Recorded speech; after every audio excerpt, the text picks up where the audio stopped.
अपनी संस्कृति अपना धर्म की अगली सीरीज के तहत आज हम आपको लेकर के आए हैं भारत और नेपाल के बॉर्डर पर। जैसा कि आप तस्वीरों के माध्यम से देख रहे हैं, यहाँ पे बोर्ड लगाया गया है वाल्मीकि आश्रम, चितवन, नेपाल। यहाँ हर को हार्दिक स्वागत करना चाहिए। ये नेपाल सरकार के द्वारा यहाँ पर एक बोर्ड लगाया गया है और यहीं से नेपाल की सीमा प्रारंभ हो जाती है और हम उस आश्रम में प्रवेश करेंगे जहाँ पर भगवती सीता ने अपने दोनों पुत्र लव और कुश को जन्म दिया था। और यहाँ पर आप देख रहे हैं कि यहाँ नेपाल के द्वारा लगाया गया है। यहाँ बड़े-बड़े अक्षरों में लिखा गया है कि नेपाल में हार्दिक स्वागत है। तो आप सब वाल्मीकि आश्रम में दर्शन के लिए हमारे साथ लगातार बने रहिए।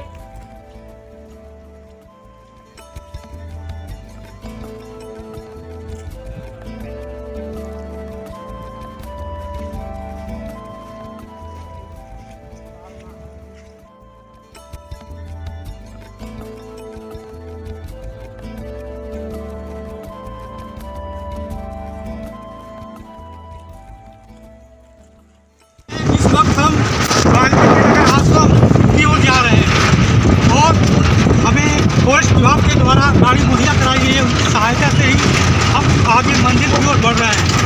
ये रास्ते जो आप देख रहे हैं काफ़ी जंगलों से होकर गुजरता है। दोनों बगल काफ़ी बड़े बड़े जंगल हैं और बीच में दो नदियाँ बहती हैं।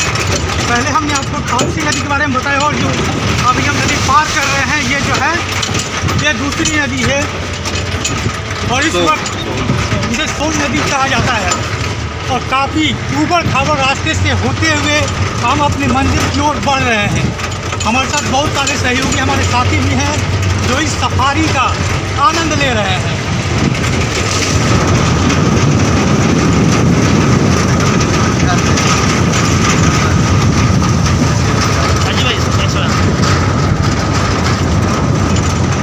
वाल्मीकि नगर में महर्षि वाल्मीकि के नाम पर इस जगह का नाम वाल्मीकि नगर पड़ा। इसके पीछे भी एक कहानी है।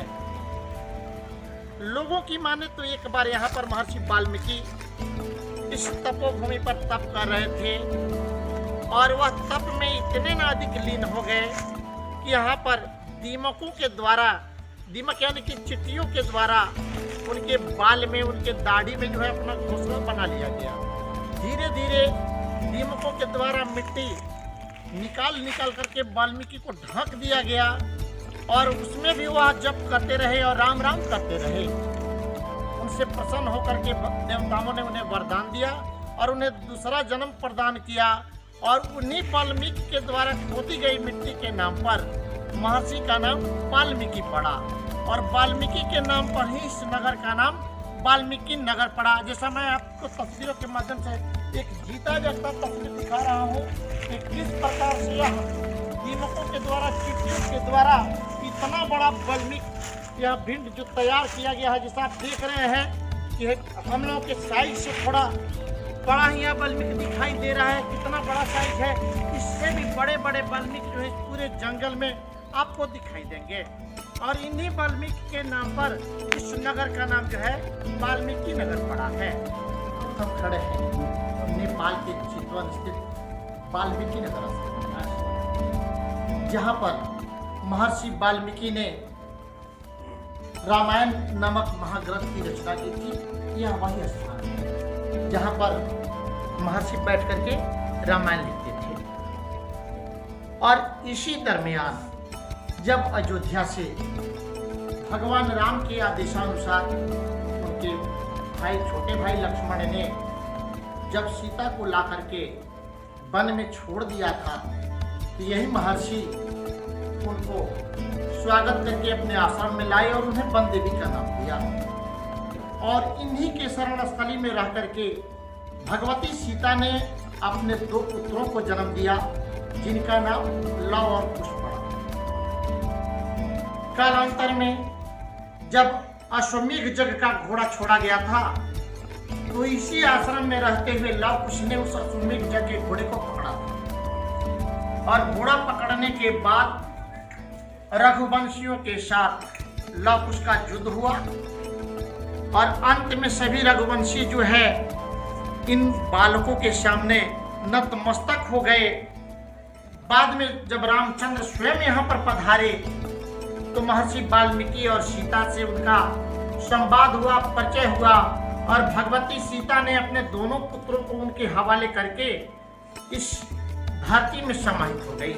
यह वही जगह है जहाँ पर भगवती धरती की गोद में बैठ गई थी।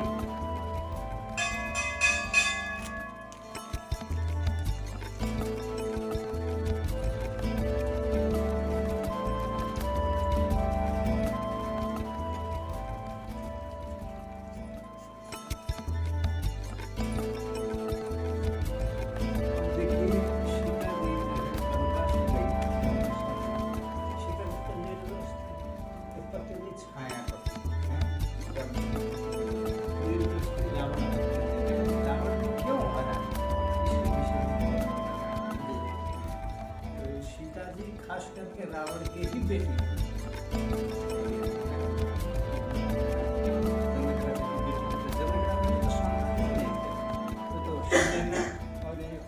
पालन पोषण किया।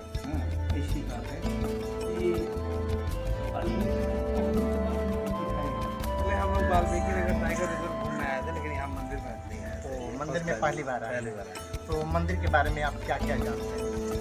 अब हम लोग क्योंकि हिंदू ब्राह्मण हैं तो रामायण से संबंधित लगभग सभी चीज़ें जानते हैं।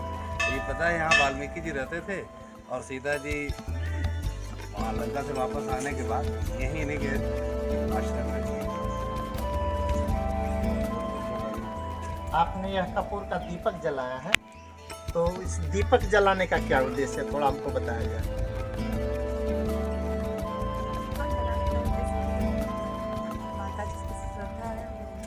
मैंने आरती पूजन कर रही है। आप इसके पहले आई थी? पहली बार आई। क्या नाम हुआ आपका? तो सब जगह दर्शन की हैं? नहीं, अभी तो फर्स्ट यही है। और फर्स्ट यहीं पर आई हैं। तो यहाँ के बारे में क्या जानती हैं आप? बस वही मतलब यहाँ पे माता जी का मतलब यहाँ अपने पे ग्रंथों में पढ़ करके सुन करके आप यहाँ हाँ। पे। चलिए, धन्यवाद।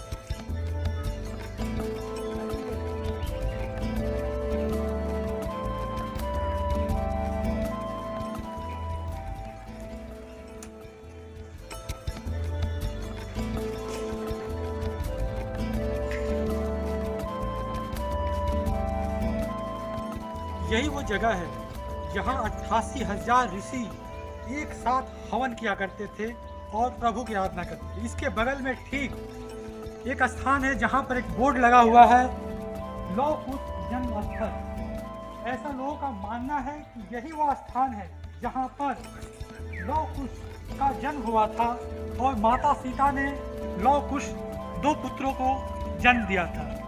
यह वही स्थान है। मैं तस्वीरों के माध्यम दिखा रहा हूँ कि आज भले ही वो पत्थर के रूप में वो निशानी मौजूद है, लेकिन इतिहास इस बात का गवाह है कि यह वही पवित्र स्थान है जहाँ लौह कुश का जन्म हुआ था। ठीक इसके बगल में बहुत सारे और भी स्थान हैं। जैसे मैं दिखाना चाहूँगा कि माता सीता खाना बनाने के दौरान जब मसाले पीसा करती थी, वो सिलवट और भट्टा वही सिलबट्टा है जिस पर माता सीता मसाले पीसा करती थी। यहाँ एक हमारी बहन है जो घूमने आई हुई, मैं उनसे कह रहा हूँ कि जरा इसको उठा कर दिखाएं कितना वजन है इसमें।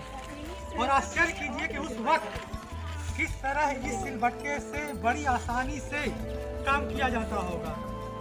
बगल में जो बोर्ड लगा हुआ है, यहाँ लिखा हुआ है सीता माता को सिलौटा, अर्थात यह माता सीता का सिलौट है।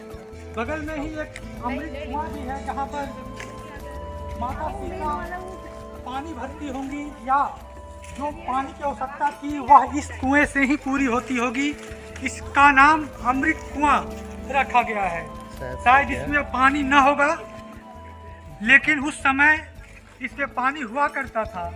और साथ ही लौह कुश का वह चीज मैं आपको दिखाने जा रहा हूँ जहाँ उन्होंने भगवान श्री रामचंद्र का अश्वमेध का घोड़ा बांधा हुआ था।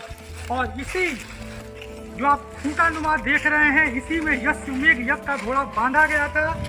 और इसी के बाद लौ कुश के साथ भगवान राम उसके पूर्व उनके भाइयों के साथ लौ कुश की युद्ध हुई थी।